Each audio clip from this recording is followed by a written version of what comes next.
Hi, this is my first podcast. I'm Marianne Sunshine. Welcome to Sunshine and Soul. I've been thinking about doing this for 2 years, and then I put it together in 1 week. So the tip there is don't procrastinate, okay? I am joined today by two of my dearest friends and two amazing guys. We have, Steve and Stephen, right? Yeah. We're going to do Steve and Stephen today. Yeah, I'm fine with Okay, that. so we have Elan Oram from Proud and Gifted, Good evening, everyone. and we have Stephen Ishmail Thomas Yes. from Mindbubbles. Good evening, everyone. Good evening. Thank you for being here, number one. Thank you for blessing my first podcast, number two. Thanks for having me. Thanks for being at my launch. I appreciate you guys for being here, for coming out to me at very short notice. And can you introduce yourself? Stephen, you first? I'm Stephen Ishmael Thomas, founder of the Mindbubbles Project. That is my work, and my job is a mentor in a boys' school in Islington. What does Mindbubbles Project do exactly? So I'm a mindfulness teacher, and I teach mindfulness to young people, kids, young people, young adults, and people in the community in different guises. So I do workshops, monthly community workshops. When you say mindfulness, what does that mean? The ability to self-regulate, the ability to manage your emotions, self-regulate, ground yourself, find handrails or tools to be able to deal with daily stress and anxiety. And being present. Wicked. Okay. There's a lot. We'll get back into that later. Yeah, sorry. That's I've all said it right. so No, many but I times. just wanted to Just love clarify that. what that was, because I know a lot of people don't know what that meant. No, mindfulness isn't just sitting in stillness. It's a lot of things. It's a lot of things. Yeah. We'll get into that more a bit later. And Mr. Stephen Oram. How you doing? Steve Oram, sorry. Yes. Yeah. Introduce yourself. Tell us what you do. Stephen, founder of Proud and Gifted media company.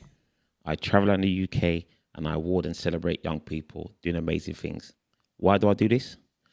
Because there's not enough focus on positive young people within our community. In my day job, I'm an appropriate adult in police stations where I support and assist juveniles 18 and under and vulnerable adults 18 and over. Once you're vulnerable, it could be anything, can't read or write, depression, anxiety. The list is nearly endless, to be honest. And I'm there just to make sure the police do their job correctly and you're treated fairly. And believe it or not, the PACE law, Police and Criminal Evidence Act, is there to protect people whilst they're in police custody. Okay, I didn't know that was a job.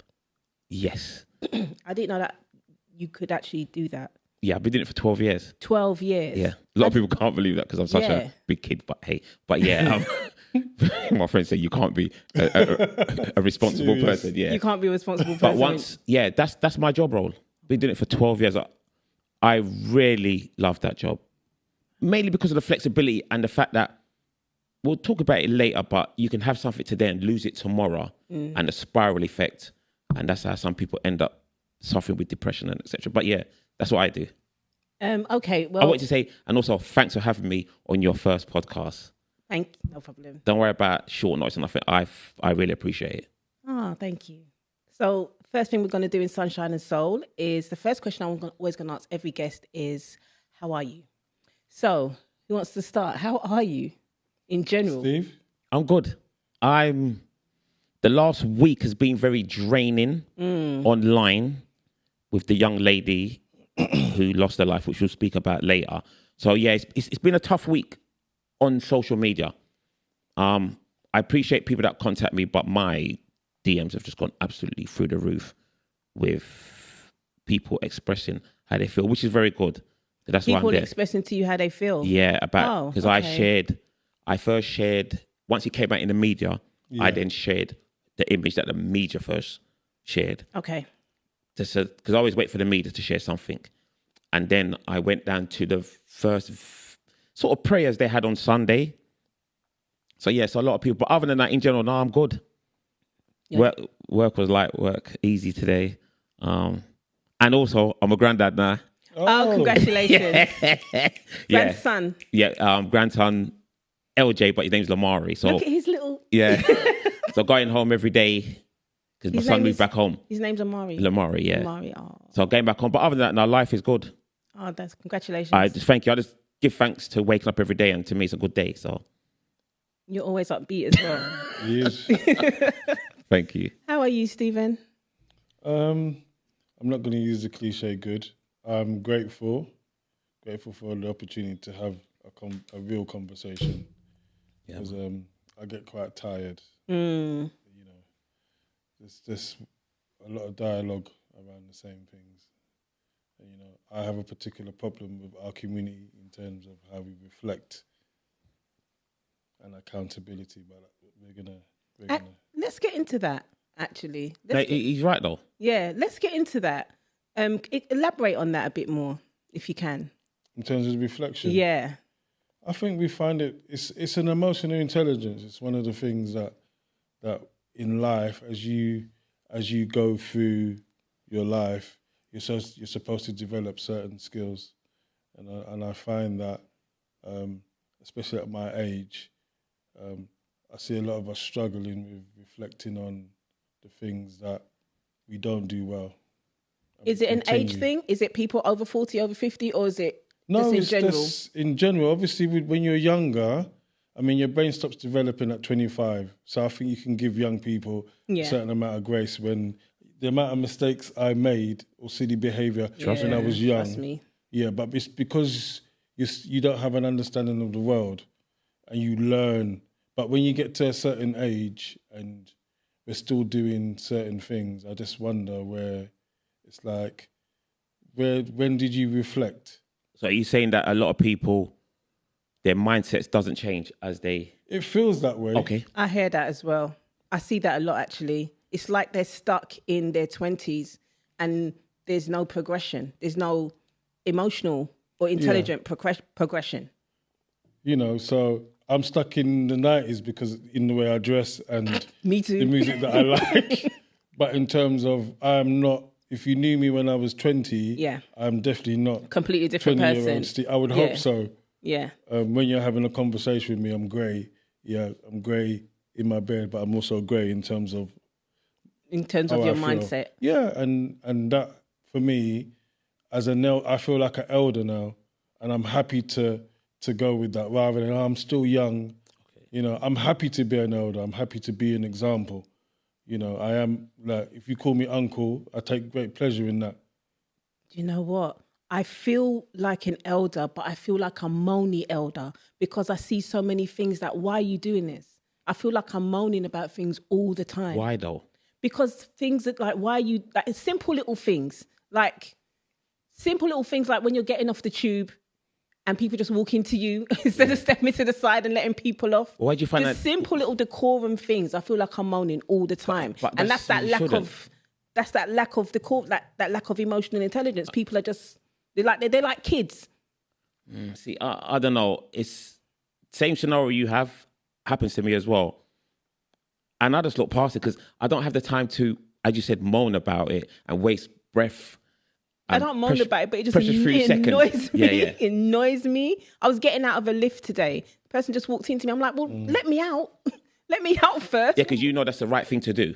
Well, why doesn't everybody else know that? It's just little things like that where I feel like an elder, but I feel like my mindset is gone. Like, it's not... How can I explain it? I feel like my mindset is almost ancient. Like, there's a whole new world and there's whole new people, and what the things that I think are correct and the right things to do just don't exist anymore, I think, sometimes. Okay. That's what, in that way. Interesting, though, Steve, the way you broke it down. Who? You, the way you broke it down. I'm a stickler for manners. See, that's what I'm doing. I really manners, am. So I'm in a school, I'm expecting from a young person, as an elder, for you to be saying morning first. So I'm expecting a morning, sir. But times have changed. I won't talk to you until I get a morning. Yeah, but times have changed. I don't business if times have This generation, they're not like us. Times have changed. It's changed. One of my nieces, shout out to Lene, I love you, Lene. She's got the most manners in the world. Yeah. But then when she DM'd me on Instagram, she called me sis. Okay. So I'm like, I'm auntie. Yeah. But she didn't mean it in that way. Yeah, she doesn't mean it in that She's way. got a whole heap of manners. She didn't mean it in that way. But I just feel like you said, times have changed. Yeah, times have changed. And we have to accept that. I don't think... I'm not always siding with young people, by the way. but we have to... We were young once. And I'm sure we've done the same things they do from time to time. And I was corrected. Right. But Swiftly. that generation was there to correct us. Yeah. Nowadays, I call it a dying breed. They're not there to correct it. My mother-in-law still takes my niece to church on a Sunday. But wait, who is the generation that's supposed to correct them? It's supposed to be us. Yeah, but we're not It's like supposed to that be yet. us. But we're not... You're right. We've lost our way. So we're not really like that. Because we're stuck in that space that Stephen was just talking I'm about. not stuck in that. Nah.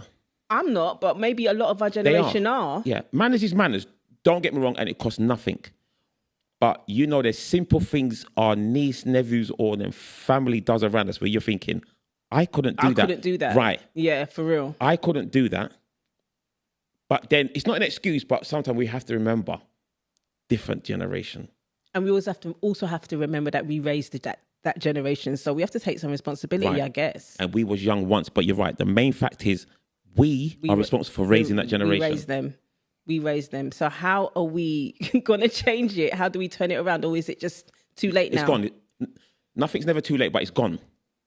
That generation, different world, different mindset. Doesn't mean then if they're worse than me and you. I'm just saying, this generation is just raised differently. Remember, we never had social media as a distraction. We had no social media. It's a distraction, but it also teaches them a lot. Oh no, social media is good and bad. Yeah. I think it's the greatest thing. But it's also bad, but I think it's more great than what people make it to be. And a lot of people forget. People talk about, oh, don't do social media. You do WhatsApp. It's the same. It's the same thing. They put their statuses up. Yeah, it's the same thing. But they reckon they don't do social media. But you do WhatsApp. They do WhatsApp. That's not social media. Most of Yes, them it do is. Facebook as well. Right. Yeah. It's just that with the children, I don't want to say they're lost because a lot of people say that, and you're correcting what you said. We raised that generation. Yeah. So if they're lost, it's because It's because of us. Yeah. It's because of us. And if there's going to be any change, we're the ones that have to change it. But don't change how you think, though, Stephen, because you're right. You expect someone sees you first in the school to say good morning. That's universal. That can't change at all. That has to continue throughout. Yeah. You can't not have any manners. That's why I get pissed off about stuff on the tube and the train. You can't not have manners. Some people, if you start being in society when no one has any manners, then what's going to happen? Yeah. You can't. That has to change. But the rest of the behaviours have to change. And I think we kind of dropped the ball then. Our Generation X, we get a lot of stick from people for a lot of stuff. I think so. That we did in the 90s. We drank too much rum and Red Bull. That's what I think it is. Rum and Red Bull. I feel just like raving a lot as well. So You don't stop though. I know. I can't be dealing with the babies. But again, why not? But no, we're all I'm different. not but saying why why not, Yeah. because it takes me about a week to recover. I don't understand him. He's out every week. Yeah. So Sunday's gone. Monday goes. But do you know why? For me, I've always had this mindset. When I rave, Yeah. it cannot interfere with the Sunday in my family home. So you still get up and do what you got to do? Yeah. I'm sleeping. But don't get me wrong. It's all 6, 7 o'clock in the evening. It's fine. I begin on a slow go. But I've never made raving interfere financially and the impact. It's like when I go raving, yeah, my wife Cynthia, she'll get up early. I can't be busting the door 9, 10 o'clock in the morning. When she's at that table drinking tea, then I'm going to sleep for the rest of the day. No, you can't do that. As my friend said, you must want me to be homeless. Because, but yeah, so I've never made it. The recovery is getting harder. But the way I see it, you get one chance in life, man. And Yeah, you're right. this is me as a person. Like, you see how much times I network. So what I do now, if I network on a Saturday, family You time, network in the raves. that's changed for me now. Because when I go raving now, I kid you not, People recognize my you. friends cannot believe how much people come up Yeah. to me because of social media. Stephen's hood famous. And no, I think when you see me with 200,000 followers, Then you're gone beyond no, hood then famous. I'm gonna say I've kind of I don't believe in famous.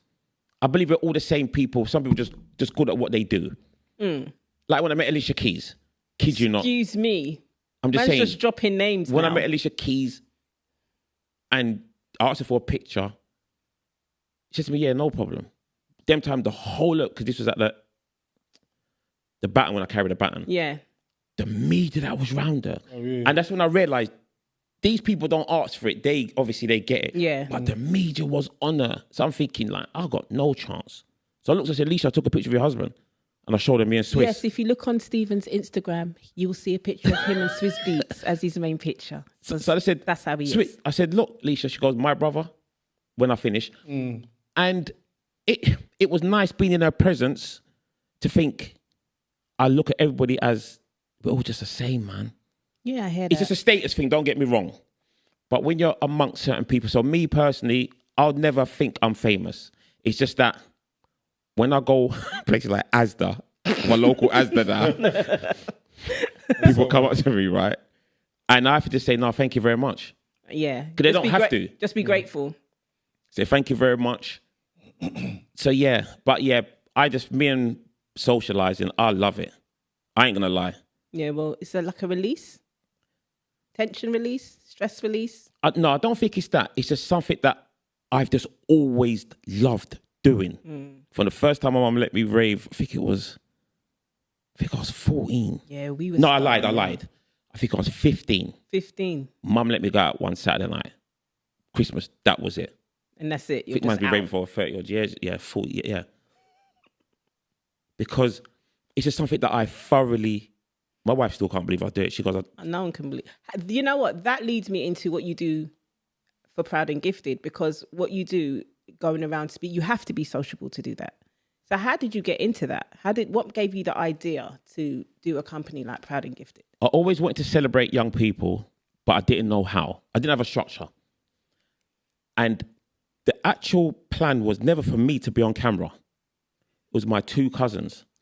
But one day, they were busy and we had to cancel.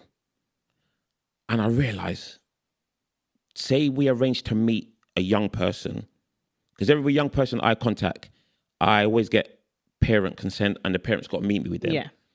I thought if they're going to be late, so I just done the first one on my own. But yeah, it was a conversation with my sister Esther, who still believes she owns Proud and Gifted. And I'll tell you why. Love my little sister. I always take ideas from Esther. But August 2018, she goes, right, find a name that represents what you're doing. And always buy domain names, always, just for the fun of it. Because no domain names, 50p, pound or whatever. So that night I sat there, I bought Proud, this, Gifted, that. I bought so much. But when I come with Proud and Gifted, because she always says to me, don't have a name that's too hood. And I don't like hood names anyway. Yeah. To let people think. It's one-dimensional. Just yeah. So I thought, no. So once I found Proud and Gifted, message Esther, she goes, bruv, that's it. But again, what was I going to do next?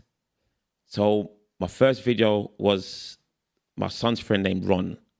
He directed one of his first videos he directed was Young Bane and someone else. I forgot it was a banger.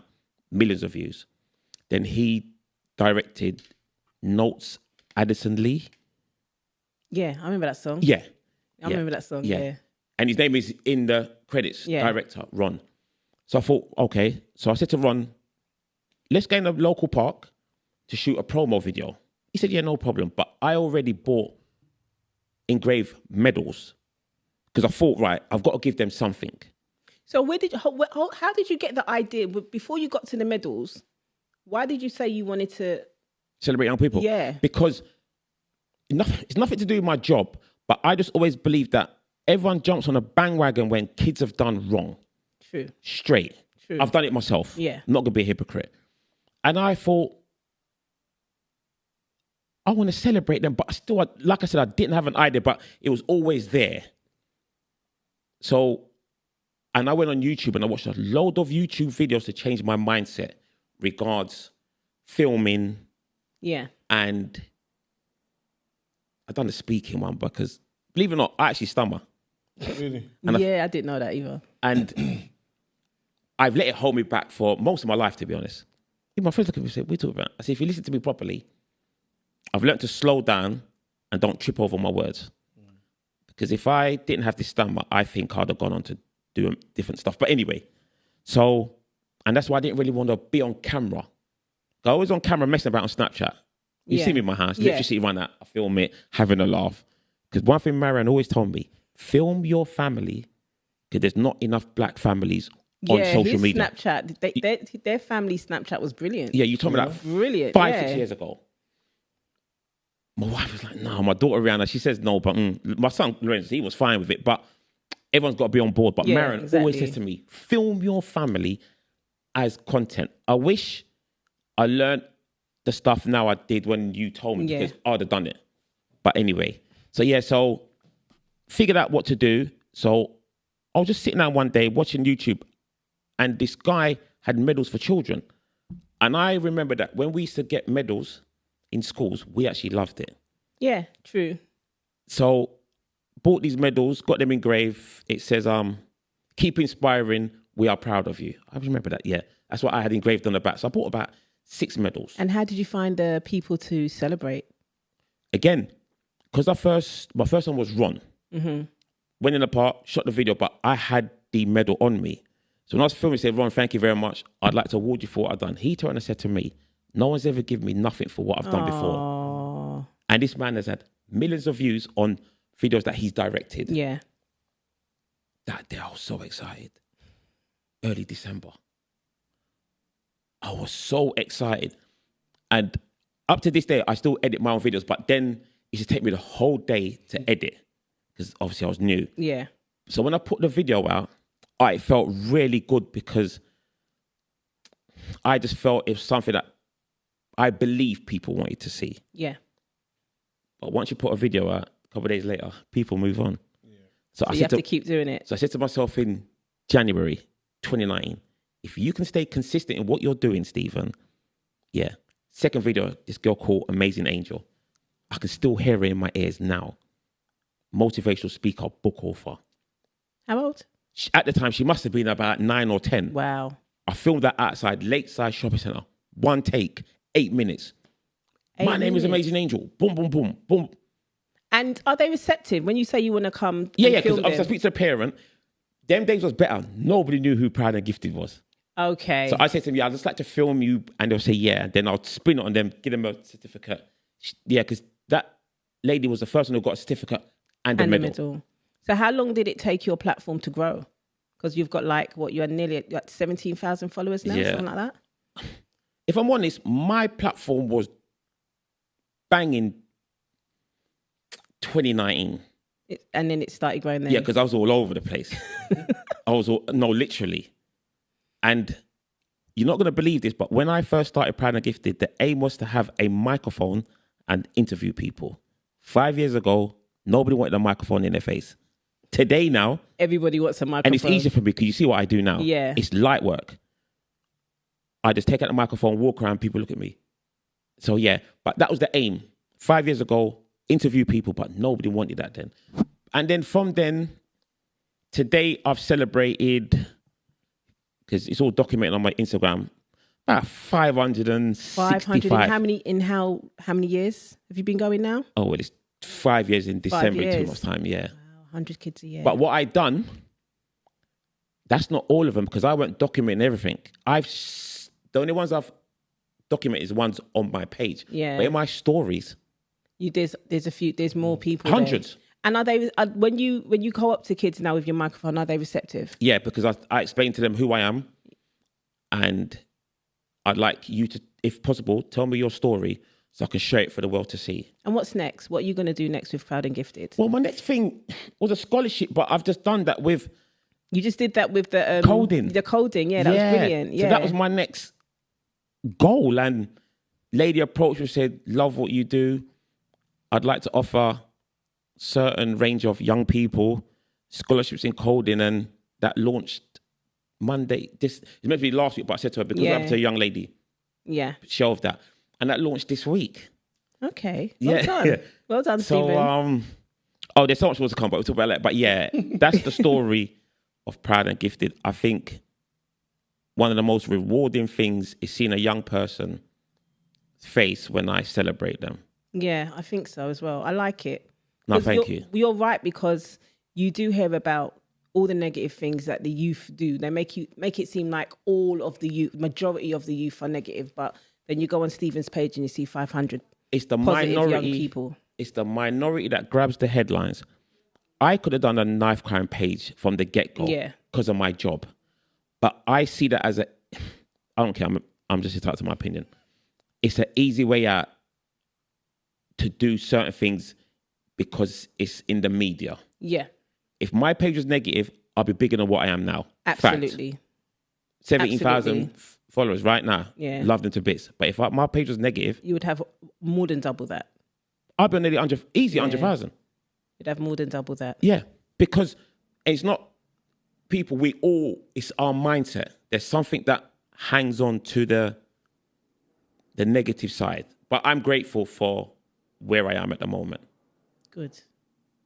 Thank you. Stephen, now your organization, Mind Bubbles, is, I was going to say similar, but not really. No. It deals with kids in a different way. Can you explain what Mind Bubbles does and how you get into it and why you decided to do this line of work? Okay. Well, I've been working with young people in different guises for about 19, 18 years. And I kind of went on my own journey in terms of I started off with yoga, and then I was using breathing techniques on the Saturday school project I was on, Outward Bound. And my boss thought it would be a good idea if I go on a course, mindfulness course, and I went on an 8-week mindfulness course, which was really good, breath work. And then I came back and I was using all of these self-regulation techniques in our classrooms when the kids were coming in the morning. What age were these kids? At that time, 10 and 11, so that's 14 and 15, 16-year-olds. Then we changed it to year 9, year 10. And how did they react to doing breathing techniques and stuff like that? So I wouldn't imagine that was normal for them. No, it was bizarre. Yeah, for a lot of them, because for a lot of kids, the ability to self-regulate is exactly. It doesn't make any sense. But you find in classrooms it's very difficult for young people. It's difficult for people to be switched on for an hour. Yeah. Adults, it's even more difficult for kids to sit down in a classroom and just listen to the teacher for 50 minutes, an hour, and expect them not to switch off. Yeah. Yeah, true. So the way we still teach like we're in the Victorian times, So if you think of all this tech that we have and all the different ways we can learn, it's you go into a school and you still see the teacher. The same thing. Not a chalkboard like us. It's a whiteboard. It's a tech board, yeah. But it's very much like teacher at the front, introduce the lesson, recall, then the main part of the lesson, and you find for a lot of our kids, after 15 minutes, they're done. They're done, yeah. They're done. So what I used to do is introduce small breathing techniques to reset. So it'd be move around the classroom, sit in another seat, or, find out 2 things about your partner. That's a good idea. Yeah, so it's you then get the brain to do something a little bit different. Do you know why that's a good idea? I used to work at an advertising company in the 90s, and they had hot desking, and it was the first time I've ever done something like that. So you don't have a desk. Yeah. So you had lockers like you were in school to put your stuff in. But when you go into the building, it was a 3-floor building. You sit where you feel like sitting for the day. And they had different places. There were pods. There were pods. There was an area that had grass that you could sit there. There was a swing, or there was, in the 90s? Yeah. Wow. Yeah, it was an advertising agency. So wherever if you felt like sitting with all the computers or with the laptops, because you had laptops, and they gave you mobile phones. I had little Nokia to take home because there was no desks with your numbers. You had to have a mobile phone for your line, for your office line. And it was brilliant. And literally you come in and whatever mood you're in that day, that's where you sit. And you're productivity, it grew. It was brilliant. I loved working there. It was supposed to be a temp job. I worked there for like 18 months. I kept asking to go back. It was brilliant. That was in the 90s. That was in the 90s, yeah. You can imagine a classroom like that. Yeah. If the education system in this country reflected the time we were in, you know, with all, especially with our neurodiverse kids. Yeah, exactly. Who are overloaded and they still struggle.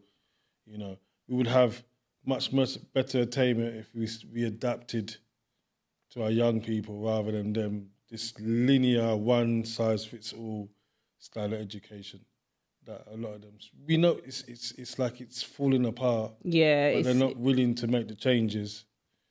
So what you do kind of helps the kids in school. It helps them in school. It helps them at home. It helps them with anxiety. It helps them with daily stress. It helps them be more resilient. So we really unpack. It isn't just about what's happening in school. If something gets difficult, what do you do about it? Can I ask you a question? Yeah. Has any of the children said to you they do it at home as well? Yeah. If you get a class of 20, you'll have about 3 or 4 that become gurus. So they become my ambassadors. Oh, good. And I remember I was in a school in Edmonton called Raynham, and I had a black head. I think she's one of the first heads in a primary school. Marva Collins or something. Fantastic head. Completely switched on. And I had me and this teacher, Miss Kofi,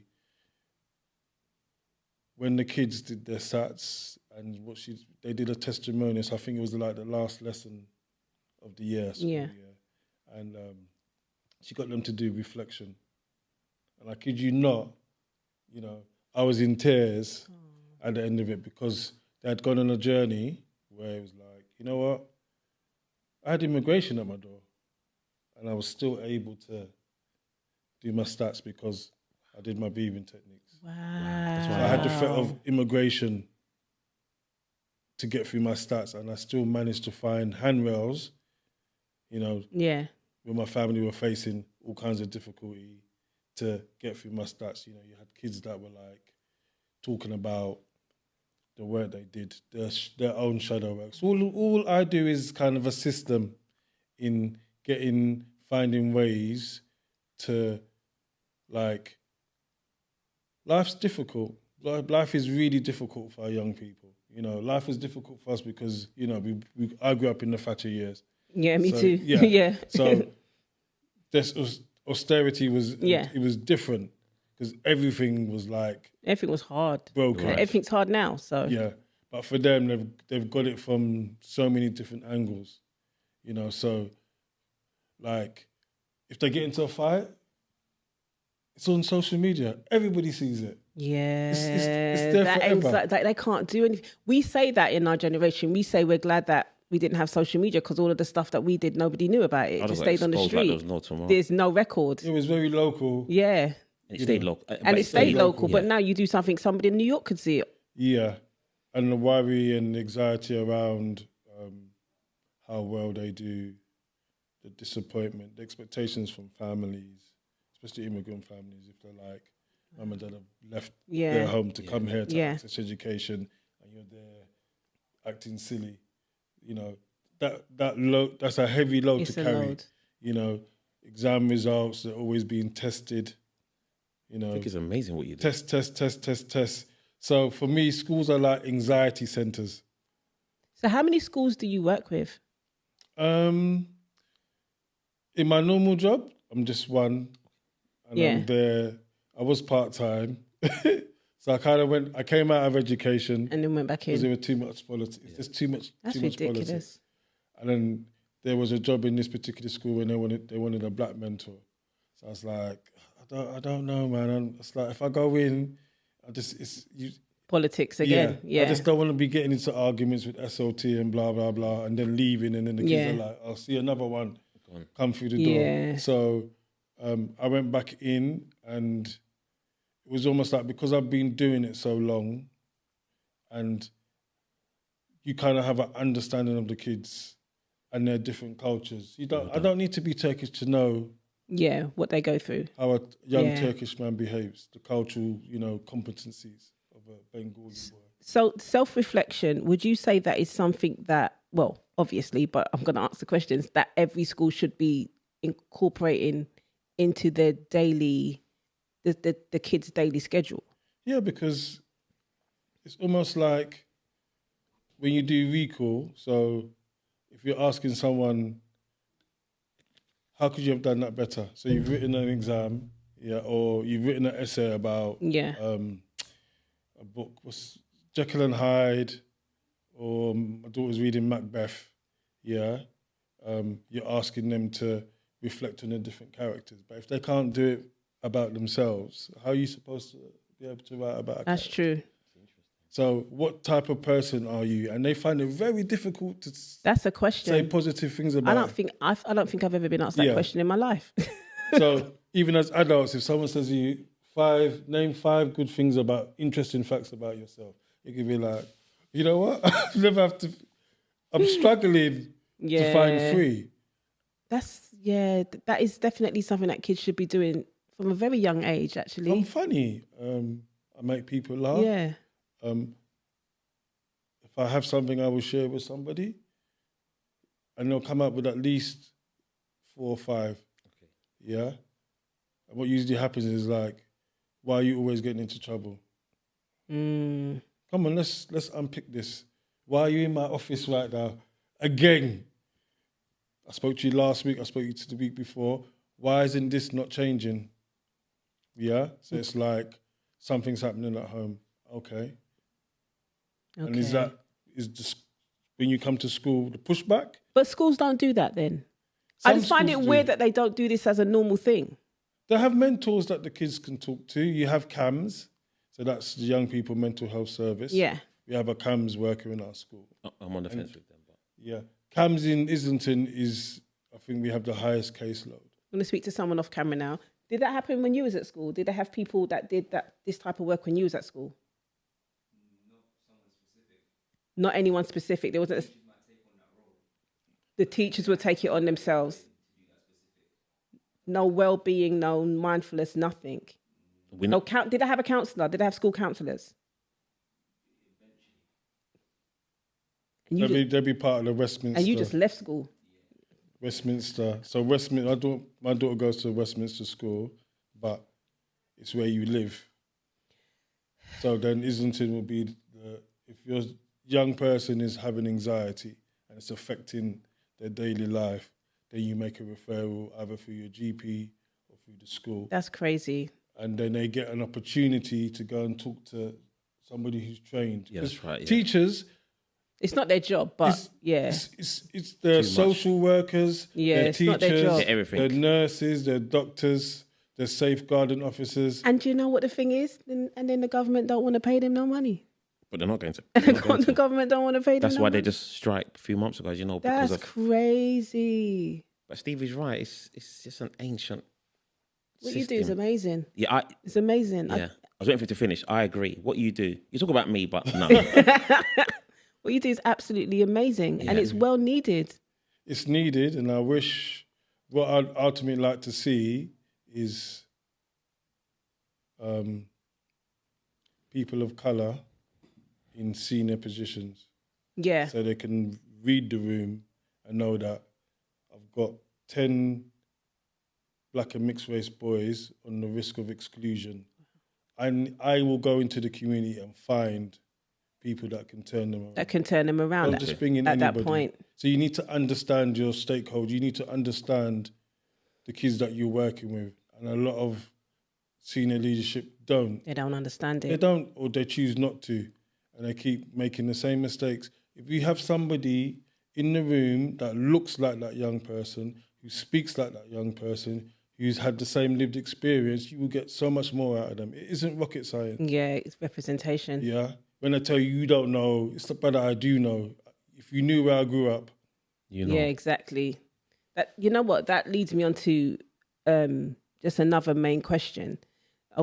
This week, we've had a lot of turmoil with youth in London, specifically a lot of knife crime. We had the tragic death of Elan Oram last week, and as Stephen said earlier, it's been a draining week. But somebody asked me a question, and I didn't know how to answer it. So I thought I'd bring it to you guys today. They asked me, I have two sons who are both grown now. And they asked me what I did to keep my sons away from criminality. And they also asked misogyny, because that is what is deemed that crime was with poor Elan. And I couldn't answer the question, because I don't think criminality definitely, I just made sure to just keep them away from what I thought was road life. Misogyny, I just taught them manners for themselves and manners for women, specifically because you read about stuff. But I thought to me, that was just a normal thing to do. Yeah. So the fact that somebody asked me that question, what did you do? Are my kids abnormal? I don't think my sons are abnormal. How would you answer that question? You both have sons. Yeah. How would you answer that question? Come on, Steve. You want to go first? Yeah, because answer the last one. Okay. So I have a son who's 25, and I'm extremely proud of him. He's doing really, really well. So big up yourself, Mackay. I think, first of all, you need to lead by example. So you don't just say it, you do it. Yeah, so they need to see you treating your partner well. Yeah. As a man, Well, yeah. Yeah, all of the things. As a man, yeah. Yeah, they need to see it. They need to see that You behavior. model the behavior that you expect.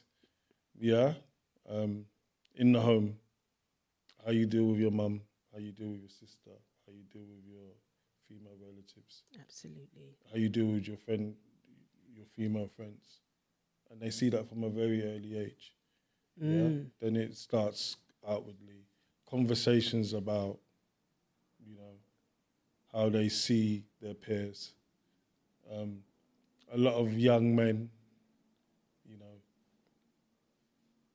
they have this view of women, and a lot of them haven't been raised around elders. It's what they pick up from outside.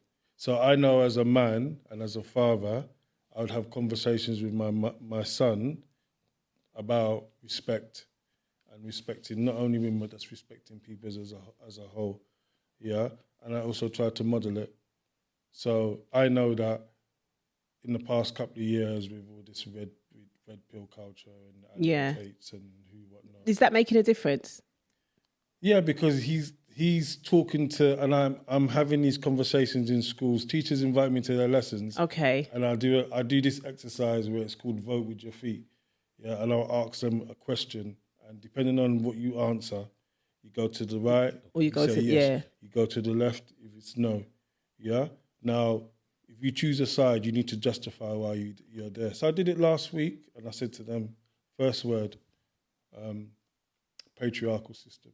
If you know what that word means, go to the right. If it doesn't know it, half the room means. Had no idea what it meant. And a couple in the middle, they've heard it before, but I'm not sure what it meant.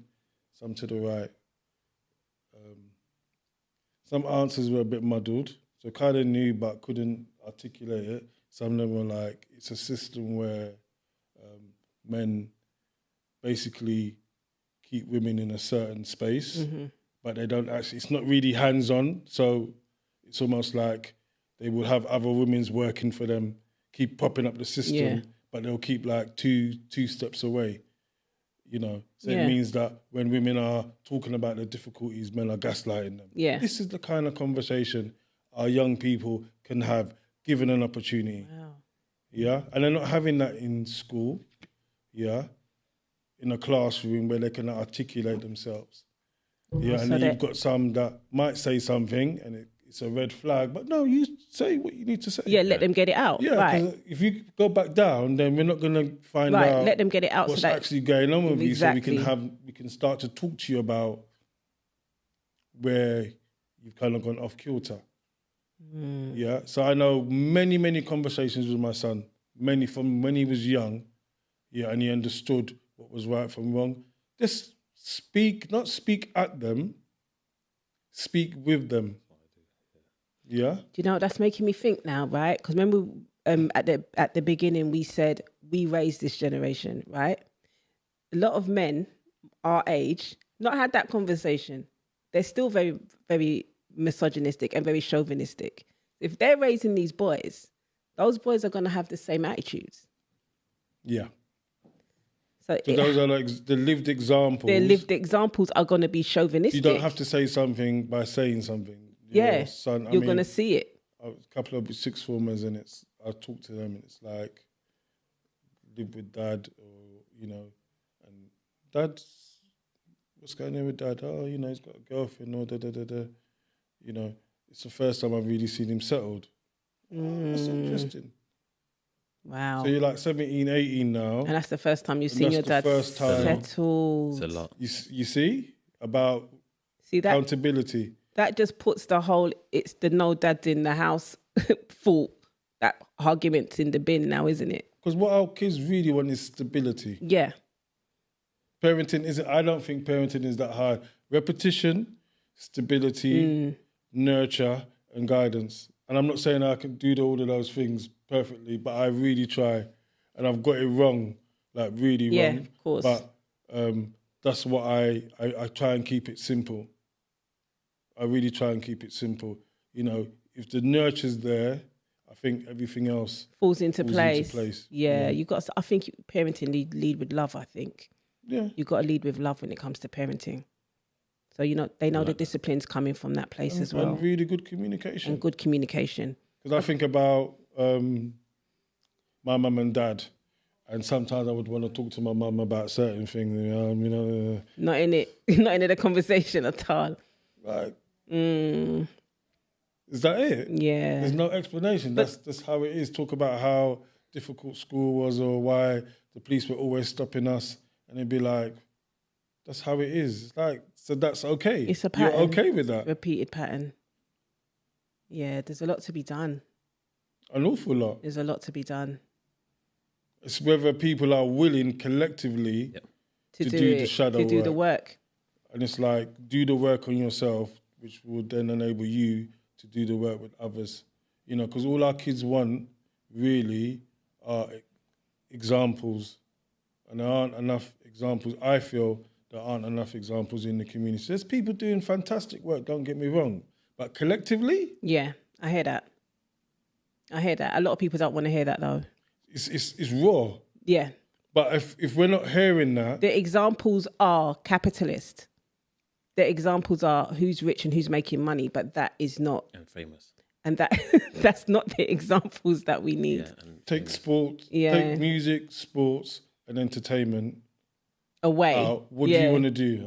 Yeah, confusion. Because I know that, I know people that will come to talk to my young people. They're Queen's Counsel, they're King's Counsels, top solicitors. Yeah. Yeah? And what they'll make over 20 years, most footballers won't even... Yeah, this is 5 years, you're done. Yeah? That's legacy. People who do fantastic things that open doors and allow other young people to come through. It isn't just about how loud your voice is. It's like, how far does it... Is that how far does it travel? Yeah. Exactly. Mr. Steve, how did you keep... You have one son. Yeah, one son. Got many... Let's call them nephews as Nephews, yeah. The thing I had in my family, and I didn't like it, but it worked. If the children was to get in trouble, they'll always say, I'm going to ring Stephen. It works, but sometimes I didn't want that... Responsible adult. Isn't that your job? I didn't want that label, but me personally, I've said to my friends and even family members, my kids ain't perfect. Don't think that. It's just that it's what Steve said, which is so true. My parents were together throughout most of my life. But it's funny, I seen this the other day. I didn't get the love that I wanted from my parents. But they provided for me every day. There was dinner on the table, clothes on my back, boom, boom, boom. But that's all they felt like they should have done. That's where the love was, right? Yeah. And that's why I won't knock them. But I always vowed that once I had, because my daughter, I had a daughter first, Marianne, she's 30 now. Son Lorenzo's 26. The only thing I didn't do with my son, and I'll be very honest with you, I could have had more conversations. Not going to lie. So Lorenz, if you watch this, sorry, son. I could have had more conversation, but I just think what I done is what I thought was the norm. At the time, yeah. Your job, I told my kids and family kids, your job is to go to school. Leave everything else to me and your mum. Mm-hmm. That's all. So I tell them straight, getting suspended, no. You've got one job. Learn, yeah. You've got one job to go to school. And I give thanks that, son didn't, well, he hasn't created any madness like what we see of today. What kept him out of the system, I just believe that the home he was in, I believe and it still is a happy home because he's moved back home with his son. Because I said to him, are you sure you want to come back home? It's a safe space. Yeah, but I said to Lorenz, you sure you want to come back home because there's rules? The first time he didn't come back home, but the second time he did. Yeah. And I asked him up to last week, just to make sure, I said, Lorenz. There's rules even though he's 26 and he's got his own child. Yeah, but I'd let him know there is rules in the house, but you might not realise it because you've moved out. Fair enough, That's how I broke it down to him. Yeah, fair enough. Because he calls me my name and dad, whatever. But he said, Steve. So I asked him last week, moving back home, is everything all right? He said, Dad, I kind of realised it's fine because I still got my freedom and my privacy. I said, yeah, because, and to him move back in, I thought it was quite a big deal because my parents moved out of mum's house, never went back. I don't see my sons coming back to my house. Yeah, moved out of my mum's house at 20, I think it was about 22. Yeah, because I'd around at 23, moved out about 22. I told my mum, I'll never come back home. But I just kind of like that. And I never did because my mum didn't ramp. The next day she changed my bedroom around. She said, you might as well just leave the key. Oh, see, it took me 3 years to change my little one's bedroom. It took me 3 years. I slept in his bed for the first 6 months. Lovely Doris. That's like what do they call it when women get, the men are like... No, it's, what's it called? Empty nest syndrome. Yeah, men don't get that, I slept in his bed. My mum. When he left, I slept in his bed for 6 months. And it's only this year, it's been 3 years now, it's only this year I've changed his room around. Really? Yeah. Only Went this back year. home to get stuff. Next 2-3 days, boom, Doris changed the room round. But it was no surprise to me because me and my two sisters, that's just how we are. Wow. But getting back to the question, it's most of what Steve said. I'll be very honest with you. The environment that the children are in, it reflects them at a later stage in their life. Always said to my son, remember, any one of us can get arrested. So getting arrested to me, it's not the end of the world, but a lot of parents, I've seen them in the police station, vex, face, push up. I have to say to them, remember, it's just an allegation. Because do you know what it is? Do you know what it is? We got that from our parents. Shame. Yes. Yeah, don't bring shame on my name. Don't bring police to my door. Yeah, but that was then. This is it. Still the same thing now, but I have to explain to them, it's an allegation. Yeah. So please, and we know how police stay already as well. So please calm down. But Steve is right. Them conversations with our parents, it was like open, closed conversation. I just think, and I take pride in being a dad, I'm not even going to lie. I think it's one of the best and easiest things to be a parent. I like it. Yeah, it's the easiest thing. I like it. And the one thing I always made sure, I gave up my job one time. And I'd get up early in the morning and I was playing PlayStation. Son goes to school. One day he came back home. I had moved, but I was in the same spot. Since that day, I made a vow. He's never going to come from school and see you doing the same thing. Yeah. No matter if I was on it, I'll get off it because I chose to give up my job at one stage. Mm-hmm. I always vowed that if the children leave me in the morning, they're not going to come and find me in the same spot. And I just think it's a happy home. Steve's right. Show respect to their mum, even to the sisters and all the females around me, and show them that you can survive life without doing certain things. That's correct. You can. Even though life is about the choices we make, but it is. But I don't think I've done anything special. I just believe that was the norm, how to raise my kids and all the family kids. It's like when Miss Iffa got married, the speeches her nephews made. Wow. I had to cry because they say straight, if it weren't for Auntie Steve and Uncle Cynthia, Wow. And it's no disrespect to their parents. No, but they're to make it known. I think extended family is important, right? So sometimes when the parents can't be there, the uncles be there, the aunties be there, the cousins be there. I've got a niece now, Yeah. Ava. My sister still rings me up to today. I always say to her, I don't have solutions, however, and I take what I've learned offline through everybody else. Like to go and see my niece this week. Just been a bit, I would say naughty in the end anyway. When I broke it all down, but she needed a talking to. Not a problem for me. I just always tell people I don't have solutions. Because they, honestly, they think you have got a solution. Yeah. But I don't. But what I can do is come at a different angle. And that's the most important thing, because, you know, sometimes if you have a niece, nephew, cousin, and you step in, right, the parent might feel a bit aggrieved, like they're saying they can't do their job properly. But if you keep hearing, you don't want to hear from the mum and dad all the time. Sometimes you just need another voice with a different. We all feel the you're same. Saying the same thing, that you're literally going to say the same thing, but you're just coming at a different angle and using different words, and it's just a bit more palatable to their ears. That's all it is. So as parents, we sometimes have to let other people do the job sometimes for us, and be blessed that you have other people there to do it. I love doing it for all of them, because you're right. If there's no extended family, then some of the children, the roads are going to call them. And when the streets show you love, I keep telling people, stop leaving the system to raise your children. Yeah. Because when the streets show you love, it's a different type of love. It's different. That it's going to be a struggle to recover from. But I feel it for our young people of today, but I still believe they have more opportunity than us, than we was their age. Absolutely. But it's just for them to recognise the opportunity. It's for their parents to recognise the opportunities as well. It's for, unfortunately, we live in a society as Black people that doesn't favour us. And so it's for us to favour ourselves. I think that's another solution. I think we always talk about unity. We need to actually do the unifying now as a Black community. I think there's two, let's just take the last week, for instance. The amount of people that's popped up online with all these type of videos saying, we need this. They're not saying what we need, though. If I say we need solutions, there is better days coming. But right now, like I went to the young ladies' prayers on Sunday. I wish there was more people. That's just me as an individual, because I go by how much times it's shared, how much people are sending stuff, and cool. Now, last night was very beautiful because people turned out.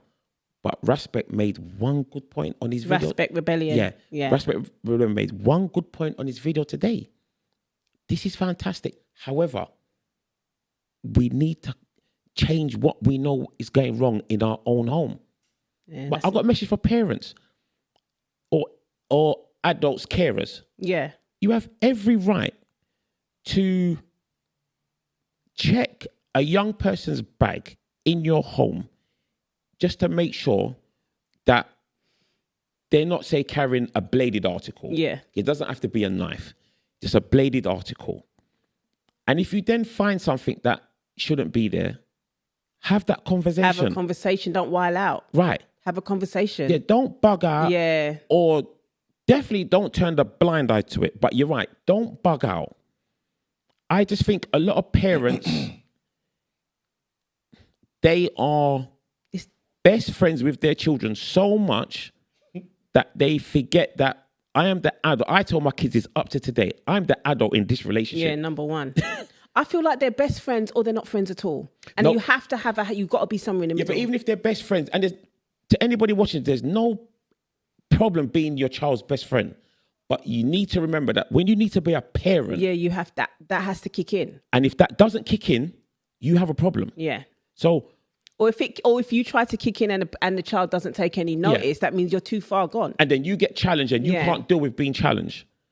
The child's too far gone. Not that you're to blame, but you have every right to check stuff.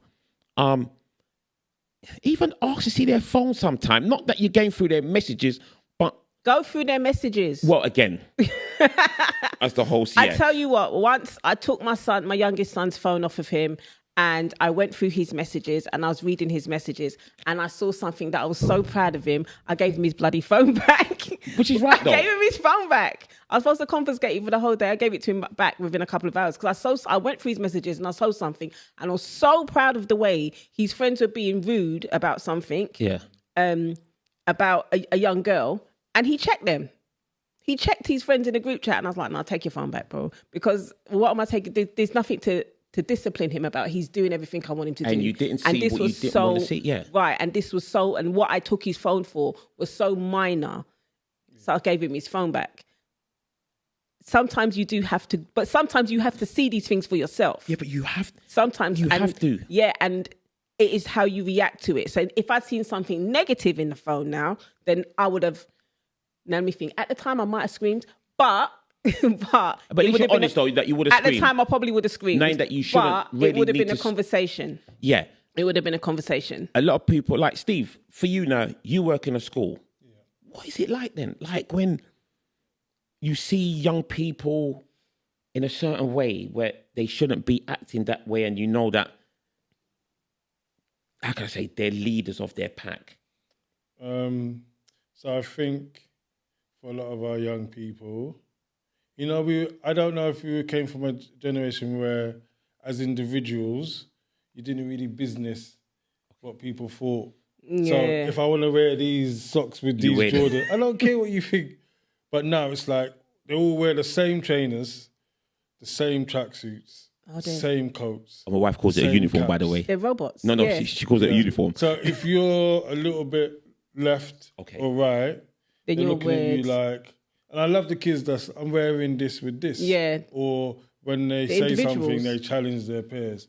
So it'd be like, oh, this ting, I'm going to go and check this ting later. And they'd be like, oh, so this young lady you're referring to is a ting.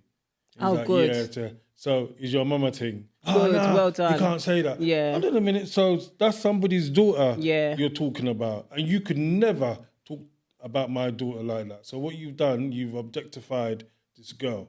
Yeah, and it's like, what does that mean? It means that you don't see her as a human being, something that you can just... Are sure the ting went to roll off the tongue, though? No. No, Stephen. Yeah. You sure it's not a roll off the tongue, though? I'm just asking. It's just I'm just checking you. Yeah. That's good. For me, there's not enough checking. Yeah. Because everybody's scared to talk to people's kids now. You talk to these kids, they talk back. No, they but cuss we're back, having they a slap. convo. We're having a conversation. So it's like, give them another scenario. Yeah. So you think that how you forming bonds, like emotional relationships, healthy relationships with these girls that you like, and you only see them in a certain light. Now, had I known that when I was that age, someone telling me it's a pattern. Yeah. What will happen? Yeah, we didn't know that.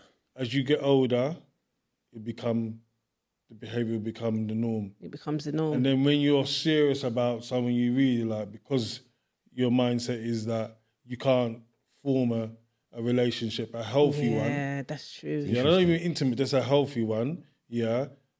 Because all you're used to is like instant gratification. What we as black people do, the instant gratification, you know, I like this girl likes me, you know, I block you, you know, I phone you back, I block you. Oh my gosh. All of that stuff. And it's like, how do we show our young people how to develop healthy relationships? Healthy relationships, healthy communication, valuing friendships and relationships, and valuing healthy communication. There's a lot to be done. You know, our girls, and I see it a lot, the value for some of them, and these boys will be like, and I don't think it's a conscious thing, low self-esteem. Yeah, and it's like, when I see how some boys will talk to some of my girls, it's like, you allowing him to talk to you like that? That's why I asked the question, because I know, Are you mad? Yeah, because they think it's a normal thing. Yeah. It's it's a slang. Like, come here. Yeah. Go back over there. And wait for him to talk to you properly. Not in my space. Yeah, see? Yeah? And it's like, oh, so what I'm expecting, what I'm hoping is that if he's, can you come here, please? that you can come over, or you come to me, but your mum and dad didn't raise you for any boy to be talking to you about, come here. Yeah, so my expectation is here. So at some point, she'll meet it. you'll meet me here. Yeah.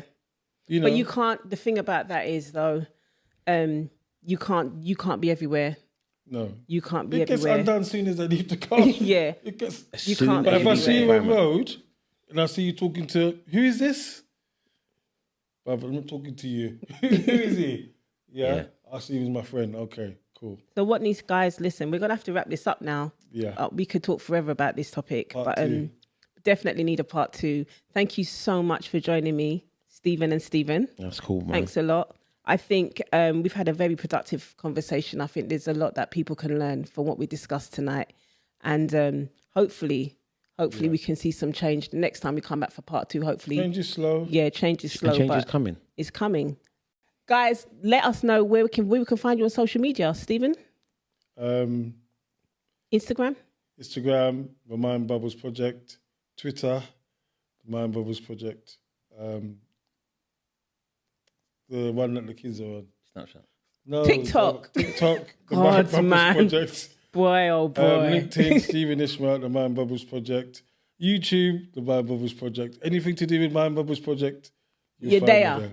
I'm there. Proud and gifted. Yeah, it's just Proud and Gifted on all socials, all of them. All of them.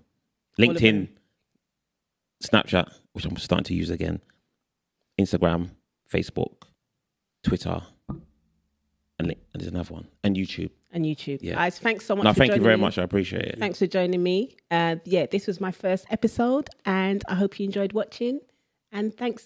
See you next time. Peace.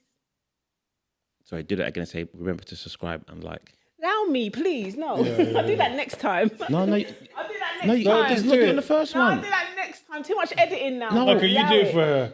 Nah, doubt it. I'll do that And next please time. remember- I'll put it on Go the on. screen. I'll put it on the screen. Okay. Like, subscribe. We'll do But that it'd be next good time. to do a voiceover. Go. But Please remember. Yeah, I see. yeah, but he's right. You gotta have harsh rules, I man, hear and that's you, one of them. but no, we're good. Please to just subscribe. We're good. Yeah, I know, but What's I had that? that in my head to do. Nor What do you would I. mean? Yeah, nor would I. Okay, please subscribe to. Okay, Please. should I do it again? Yeah, go on. No, do it again. Just do it. Okay, thank you for watching the first episode of Sunshine and Soul with Marianne Sunshine. Remember to like, subscribe, share, and tune in next time. Peace. We out. Is that better? Am I good now? Yeah, that's fine. That's all it is. Oh my God. Don't overthink it. Not having you lot on again. Why?